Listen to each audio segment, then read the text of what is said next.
Shot ready, clap இன், action சொல்லும்போது நான் மறுபடியும் சொல்கிறதுன்னு இல்லை, அந்த சீனில் அந்த ஷாட்டுக்கு அவர் கொடுக்குற power, I don't think it is easy to bring that power in eyes. அவ்வளோ பவர் இருக்கும் அந்த ஐஸில். சொல்கிற விதம், பேசுகிற விதம், அண்ட் டெரராக இருக்கும்போது பேசுகிறத.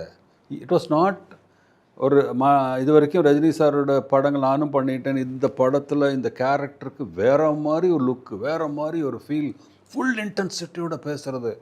எந்த அளவுக்கு அந்த இன்டென்சிட்டினா, அது ஆக்சுவலாக ஒரு தடவை சொன்னால் 100 தடவை சொன்னதுக்கப்புறம் சீன் இல்லை, கட்டு ஷார்ட், டைலாக் கிடையாது. கட் சொல்ல மறந்துட்டேன்.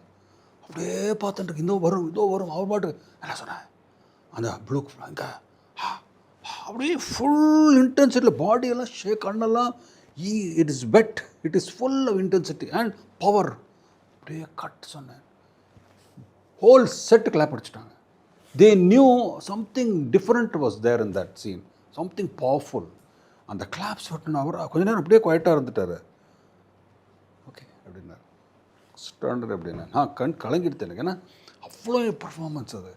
அடுத்த ஷாட் அப்படின்னாரு, அதே மூடில் கண்டினியூ பண்ண சொல்லிட்டார். டக்கு அந்த ஆள் இழுக்கிறது, அந்த கத்தியோட நாக்க பாசுறது, எல்லாமே ஒரு வில்லன், ஒரு பவர்ஃபுல் வில்லனாக இருந்தார் அவர். You can see the power in him. It was intensity was amazing. அங்கேயும் கட் பண்ணி போகிறது, அந்த சீன் எடுத்துட்டோம்.